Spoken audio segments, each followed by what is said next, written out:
Hello friends, आपने ये तो सुना होगा कि अगर किसी चीज को पूरी शिद्दत से चाहें तो पूरी कायनात हमें उससे मिलाने में लग जाती है। फ्रेंड्स, अब आप सोचते होंगे कि मैं ऐसा क्यों बोल रही हूँ, लेकिन फ्रेंड्स चलिए इस डायलॉग पर आगे चलने से पहले मैं आपका स्वागत करती हूँ अपने इस प्लेटफॉर्म पर जिसका नाम है हिमांजलि सैनी। और फ्रेंड्स, मैं पहले आपको बता दूं कि मैं यहाँ पर अपनी प्रिपरेशन की जर्नी को शेयर करती हूँ और मैं सीटेट प्लस EMRS की प्रिपरेशन कर रही हूँ। मैं एक टीचिंग एस्पिरेंट हूँ, तो मैं उसी की सारी जर्नी को आपके साथ शेयर करती हूँ। फ्रेंड्स, अब आते हैं अपने इस डायलॉग पर कि अगर पूरी शिद्दत से हम किसी चीज को चाहते हैं तो पूरी कायनात हमें उससे मिलाने में लग जाती है। और ये कहीं ना कहीं बात सच भी है, लेकिन इस बात का मतलब ये नहीं है कि सिर्फ हम इस डायलॉग को पढ़ते रहे, सुनते रहे और कुछ भी ना करें। फ्रेंड्स देखो, जब हमें कुछ काम करना है, जब हमें किसी चीज की प्रिपरेशन करनी है तो हमें पढ़ना तो पड़ेगा ही, ठीक है। और जब हम बहुत अच्छे से अपनी स्टडी को कर लेते हैं तो फिर हमें कोई भी नहीं ऐसी रुकावट सामने आ सकती है हमारे कि हमें कोई भी रोक सके, ठीक है फ्रेंड्स। और ये डायलॉग भी कहीं ना कहीं यही बात बोलता है कि अगर हम किसी चीज को शिद्दत से करेंगे, किसी भी चीज में अपना 101% देंगे तो वहां पर हमारा रिजल्ट तो कहीं ना कहीं अच्छा आना ही है, ठीक है। और हम अपनी प्रिपरेशन को अगर 50% करेंगे और 50% हम छोड़ देंगे तो हम कहीं ना कहीं बहुत पीछे रह जाते हैं, जिससे कि हमारा सिलेक्शन नहीं हो पाता है। अब जब हम डीमोटिवेट होते हैं तब हम देखते हैं कि हमें दूसरे कोई आए और मोटिवेट करके जाए, लेकिन हम क्यों नहीं सोचते कि हम प्रिपरेशन कर रहे हैं और प्रिपरेशन किसकी है? हमारी है। जर्नी किसकी है? हमारी है। और हमें अपनी जर्नी को अपने तरीके से ही एंजॉय करना है, अपने तरीके से ही उसमें अपना 101% देना है। तो हम क्यों ना अभी से ही शुरुआत करें। और अगर मैं कहूँ तो मैं जैसे सीटेट की प्रिपरेशन कर रही हूँ तो अप्रोक्सीमेटली सीटेट में 80 डेज रहे हैं। अब 80 डेज का जो ये टाइम पीरियड है, इसमें हम अपने सब्जेक्ट को कैसे रख सकते हैं, कैसे हम इसमें अपना टाइम दे सकते हैं। और साथ ही साथ एक अलग जो प्रिपरेशन कर रहे हैं, मतलब जो जॉब की जो प्रिपरेशन होती है उसकी भी साथ में कैसे हम तैयारी कर सकते हैं। तो फ्रेंड्स, जैसे कि सीटेट है, सीटेट में आपके 5 सब्जेक्ट पूछे जाते हैं। 5 सब्जेक्ट में हिंदी, इंग्लिश, मैथ, साइंस। मेरा मैथ साइंस है तो मैं मैथ साइंस बोल रही हूँ, और आपका जो भी सब्जेक्ट है तो आप उसकी तैयारी करते होंगे। तो हिंदी, इंग्लिश, मैथ, साइंस, और आपकी आती है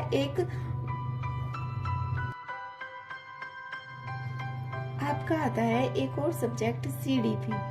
तो फ्रेंड्स, हमें सब सब्जेक्ट प्रिपरेशन करने की कोई ज़रूरत भी नहीं है। जब मैंने अपना सीटेट का पेपर 1 दिया था तो मैंने सिर्फ 3 सब्जेक्ट पर फोकस किया था, जिसमें थे CDP, हिंदी और मेरा EVS।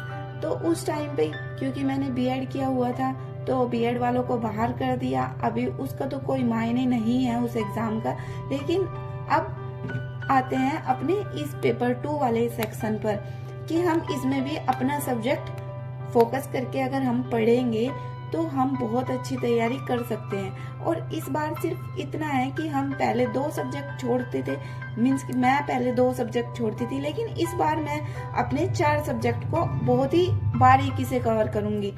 मेरा CDP बहुत अच्छा है और साथ ही साथ मैं हिंदी भी कर लेती हूँ, और अभी मैं साइंस और मैथ ही कर रही हूँ। जो भी मैं प्रिपरेशन कर रही हूँ वो साइंस की और मैथ की ही कर रही हूँ सीटेट में तो।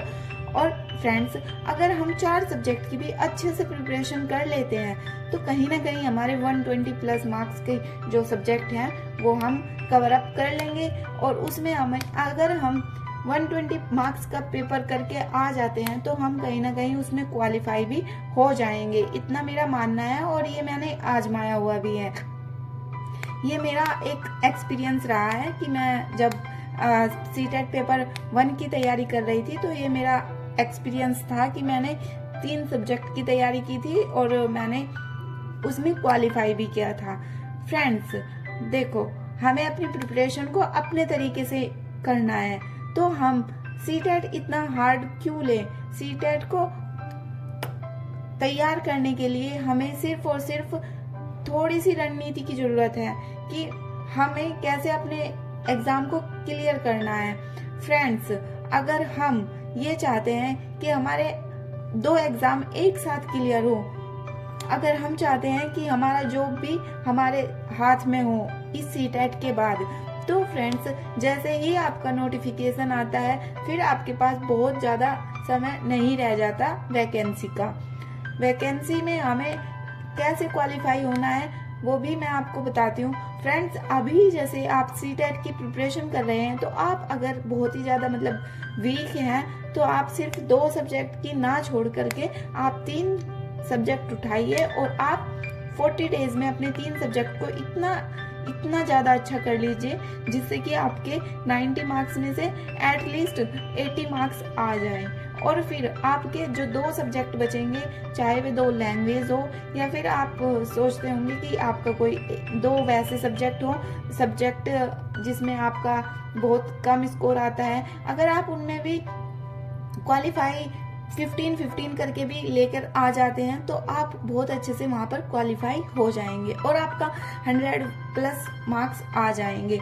और आपको पता भी है फ्रेंड्स कि सीटेट हमारा सिर्फ एक क्वालिफाई एग्जाम है अभी तो, लेकिन बाद का तो अभी पता नहीं कि ये बाद में नंबर हमारे एग्जाम में, वैकेंसी के एग्जाम में जुड़ते हैं या नहीं जुड़ते हैं, लेकिन अभी के लिए सीटेट सिर्फ एक क्वालिफाई एग्जाम है।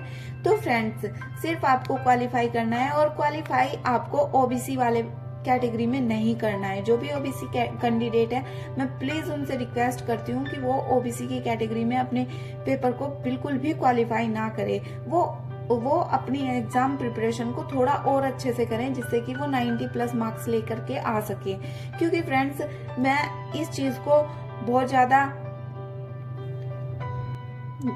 मैं जानती हूँ कि फ्रेंड्स, 1 नंबर से रह जाना, ओबीसी कैटेगरी से क्वालिफाई होना, फ्रेंड्स बहुत ज्यादा आपको डिमोटिवेट करता है कि आपके सामने वैकेंसी है और आप उसमें फॉर्म फिल नहीं कर सकते हैं, तो आपको बहुत ज्यादा डिमोटिवेशन आ जाता है तभी। जैसे अभी पिछली बार मेरा ओबीसी कैटेगरी में क्लियर हुआ था, लेकिन मेरा 1 मार्क्स से रह गया था एग्जाम जनरल कैटेगरी में आते हुए, और तभी एक नोटिफिकेशन आया DSSB का और मैंने उस एग्जाम को फिल नहीं किया। तो उस टाइम पर बहुत ज्यादा डिमोटिवेशन आता है कि हमने क्वालिफाई भी किया और हम फिर भी एलिजिबल नहीं हैं किसी वैकेंसी में फॉर्म भरने के लिए। तो फ्रेंड्स, बस मैं यही चाहती हूँ कि आप प्लीज अपनी तैयारी को इस लेवल पर कर लीजिए कि आपका सीटेट पेपर 2 जनरल कैटेगरी में क्वालिफाई हो जाए, ना कि ओबीसी कैटेगरी में। आपके पास अगर ओबीसी कैटेगरी का सर्टिफिकेट होगा ना, तो सिर्फ वो एक सर्टिफिकेट बन करके रह जाएगा। उसे आप ना KVS में यूज कर सकते हो, ना ही उसे DSSB में यूज कर सकते हो, और ना ही वो NVS में चलेगा। सिर्फ वो एक सर्टिफिकेट होगा। और अभी BPSC में भी बहुत ज्यादा हंगामा हुआ था इस सर्टिफिकेट को लेकर के ओबीसी वाले को।